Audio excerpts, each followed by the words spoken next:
সিউড়ির LC কলেজে D ফার্মের পরীক্ষা ঘিরে উত্তেজনা। সার্চ করার নামে শরীরে হাত দেওয়ার অভিযোগ নাকি টুকলি ধরে নেওয়াতে বিপত্তি, উঠছে প্রশ্ন।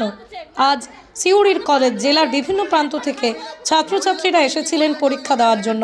ছাত্রছাত্রীদের অভিযোগ, কলেজে ঢোকার সময় চেকিং করে ঢোকানো হয় তাদের।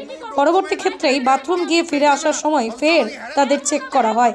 বেশ কিছু মহিলা অভিযোগ করছেন তাদের শরীরে হাত দেওয়া হয়েছে। যদিও চেক করছিলেন মহিলা কর্মীরাই, অনেকেই বলছেন পরীক্ষা চলাকালীন মানসিকভাবে হেনস্থা করা হয়েছে পরীক্ষার্থীদের। যদিও সমস্ত অভিযোগ নস্যাৎ করে কলেজের প্রিন্সিপাল জানিয়ে দিয়েছেন, কাউন্সিলের নিয়ম অনুযায়ী ছেলে মেয়েদের চেকিং করা হয়েছে। মহিলাদের কাছ থেকে প্রচুর পরিমাণে নকল পাওয়া গেছে, আর সে কারণেই এই ধরনের কথা বলছে ওরা, যেটা পরীক্ষা কেন্দ্রে নিয়ে ঢোকা একেবারেই অনুচিত কাজ।